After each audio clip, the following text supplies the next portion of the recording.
What is going on, guys? We have another call for the Calling Brodes series. I can talk Sixers all day long. I mean, let's be real. This is one of the biggest, if not the biggest, offseason the Sixers have had in such a long time. So bring on the Sixers questions. I can literally talk about it all day long.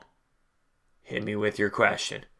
Welcome to Sports Talk with Brodes. Just wondering about LeBron or Kawhi or Paul George. Which guy do you prefer? And what are you willing to give up for Kawhi? And how we are going to sell LeBron to come here, unlike any other teams? Thanks.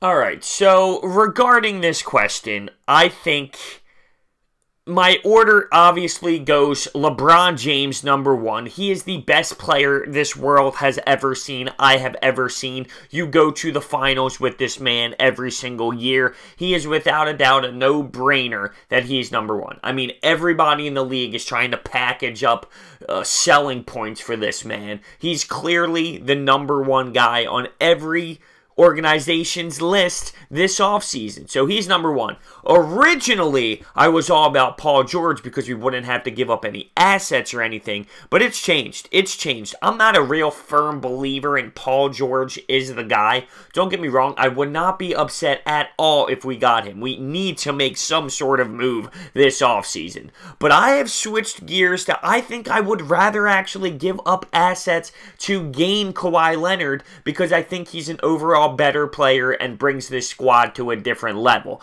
Now, if you think about it, Kawhi, Ben Simmons, Joel Embiid, I mean, I want that. I actually do want that. And I've discussed what we should give up for Kawhi Leonard, but now I see other reports and other teams and what they have to offer for Kawhi. Now, if I'm the San Antonio Spurs, I'm sorry, but I'm not taking the Sixers offer. When you have our best three pieces to give to them would be a Dario Saric, Markelle Fultz, and a first-round pick, which is 10th overall. You're trying to sell Markelle Fultz as if he's some #1 overall prospect, which he is, and I still believe in him, honestly, but people understand that around the league, you can't sell him to that degree because he hasn't earned it or respected it yet, considering what happened last year. But as a Sixers organization, you need to push it like that. You need to push it as if he is, no doubt about it, a #1 will be a dominant player, which you just have to because that adds to it. So I have Kawhi at #2. And then #3, obviously, I do want to go after Paul George if nothing else is available with LeBron and Kawhi, because I do believe, and so does Brett Brown, because he stated it, that this team needs to add something to be successful and jump over the Boston Celtics. It's just obvious. As a selling point for LeBron, or any of these guys really, is what we have and what we accomplished last year. We finally see a successful turnaround with this franchise. If we're selling individually to LeBron James, you got to mention the fact that, let's be real, Ben Simmons, you know him, you work with him, they have the same agency, you know what kind of player this kid is really going to be. Same with Joel Embiid. I mean, you just sell Embiid and Simmons as the next legitimate superstars in this league, which LeBron already knows that, but you need to sell it like that. You need to sell the fan base. You need to sell what happened with the Eagles Super Bowl, the fans, the way this city came together and really showed the passion that this city has. And you got to use that as a selling point. I mean, it's kind of, what's the word I'm looking for? It's kind of simple, you know, it's a no-brainer on what to sell. We have our selling points. It's the passion the city has for sports. The Sixers in general, I mean, you look at just the Wells Fargo Center for Sixers games and the way that we brought the energy in the playoffs this year against Miami Heat and even against the Celtics. And then our stars. And when we're taking away LeBron, it's the same thing. It's the same thing.